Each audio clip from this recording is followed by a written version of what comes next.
What does Europe have that North America does not?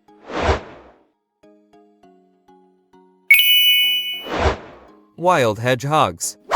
The best part about having insomnia in late summer is hanging out in the garden and suddenly hearing noises you would expect from the depth of hell before a cabbage-sized spiky guy scuttles out from the bushes on his hunt for slugs. The noises hedgehogs make are unreal. I once had a late night and took the dog out for a walk around 1-2 a.m. and this happened to us 5 times on the walk at completely different locations. Was terrifying each time because of how dark it was. No one to this day really believes I saw 5 hedgehogs on one walk, which is impressive in itself. Neanderthal fossils. That's no way to speak about the royal family. Added, damn, this kinda blew up, lol. Unexploded ordnance from Second World Wars. In the commercial fishing industry in Northeast America, the draggers kept picking up unexploded bombs from the World Wars. That's funny. I worked in the commercial fishing industry in NW America, Alaska, and there are certain islands ports we are not allowed to wander around off-road because of the unexploded ordnance from Second World War. My great-uncle was stationed in the Aleutians during Second World War. He was excited to go because he was told there was a woman behind every tree. To bed there were not any trees. Explosive ordnance hiding under rocks, inside trees, buried just under the surface. Every few years you hear about someone in Europe finding a grenade or a bomb with sometimes disastrous, sometimes hilarious results. Edit. This comment seems to have been a little misleading. While news items related to UXO make it from Europe to the US every year or two, it is being found on an almost daily basis. Usually it is disposed of without incident. Second, edit. Of course it happens in the US too. But for the most part it is near military bases or military training sites and poses a smaller danger to the public. In Europe it's everywhere, left over from 2 world wars and several smaller, more recent ones, plus nobody knows where most of it is. As several responses have stated, in Europe you can find UXO just digging in your backyard. In 99.9% of North America this is not the case.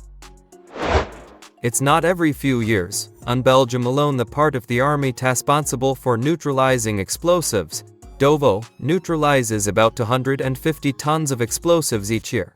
A lot of these munitions are from World War I and get found by farmers in West Flanders, but munitions from Second World War get found regularly as well. Quite recently one was found at the train station in Ghent, Georgia. Oh wait.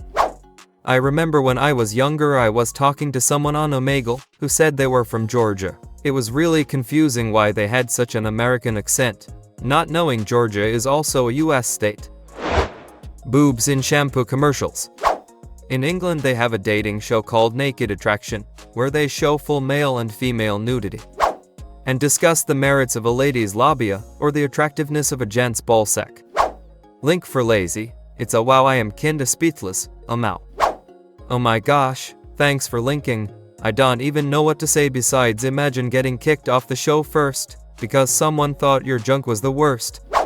Just watched it. Towards the end a guy got kicked off because his balls, they are a lot to handle. Q zoom in on his nuts, which do indeed to appear to be the size of a donkey.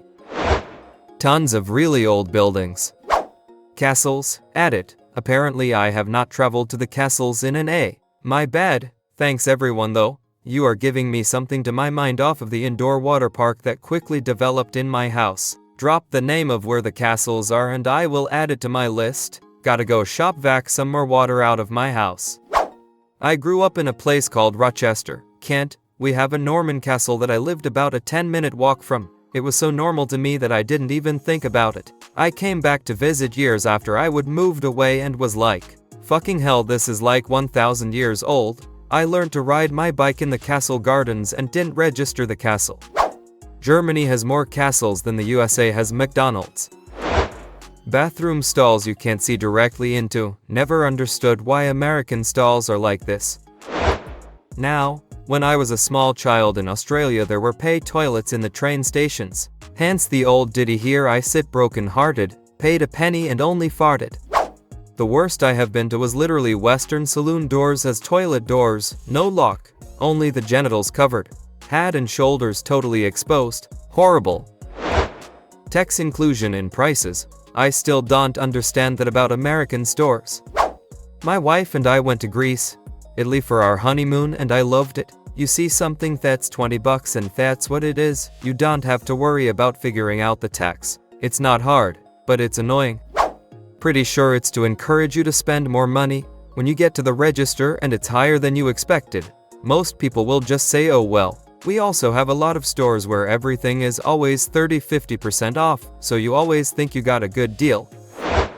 The ability to say cunt and not have people act like you have just shit in the middle of their house. I was in Bali for my honeymoon. One night we found ourselves on the same table as two middle-aged couples from Australia. English not being my first language, I navigated the conversation somewhat alright until I slipped the word fuck. They immediately went here we are, and started swearing like sailors. I had opened the floodgates, so apparently every nation that is not the US likes swearing. Foreskin. This American woman I talked to on IRC back in the 90s asked me if she could see my foreskin over net meeting. I obliged because why not? She was absolutely fascinated by it, because she would never seen one before despite having had several partners. Europe pays their service staff and don't expect the public to pay their wages, or for their staff to rely on tips. Some states, California for example, pay their service staff at least minimum wage and the staff also gets tipped. We had a server recently who is a college grad, and said he didn't want to leave his service job, because it paid better than a job he could get with his degree. Walkable cities. I used to live in an apartment complex across the street from a grocery store, and there were no sidewalks or pedestrian crossings to walk there. Edit. Yes, of course this was America. Gotta force me to drive across the street, after all. Americans and Europeans often have different perspectives on individualism, the role of government, free expression, religion, and morality.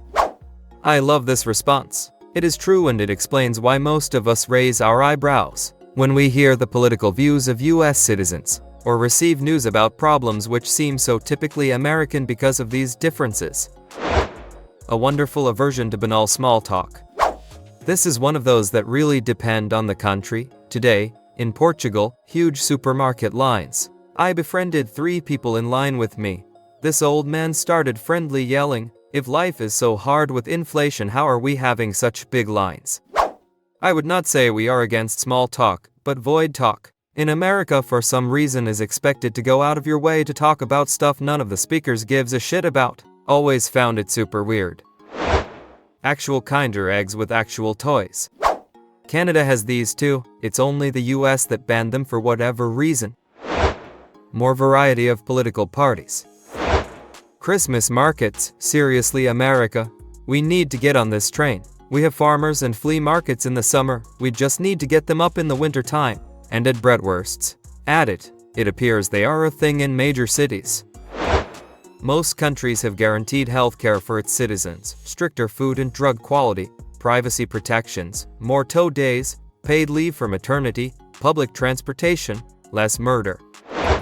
From a person visiting Europe from Canada, great coffee, visited Portugal, Spain, awesome coffee, great transit system, Spain and France, work-life balance in terms of annual day-offs, knew this earlier.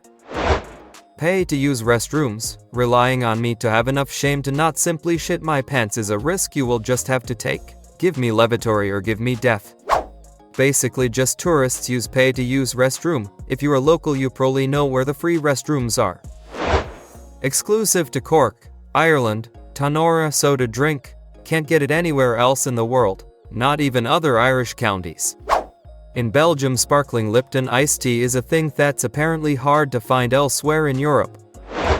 If you are sick, you don't go to work and you go to your doctor or hospital. No part of the situation is a big deal or something to worry about. In most countries, the most frustrating financial part of an entire situation is parking.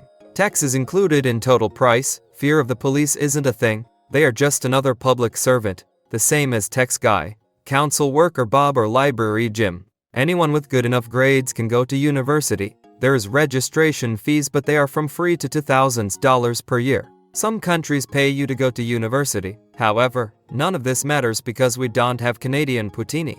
It is what it is. A proper education system.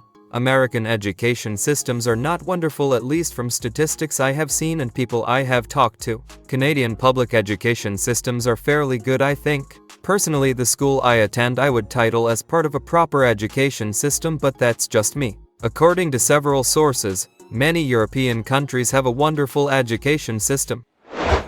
Toilets that spit at your ass. Thanks for watching. Share your opinion in the comments. Please support the channel by liking and subscribing. It will help a lot.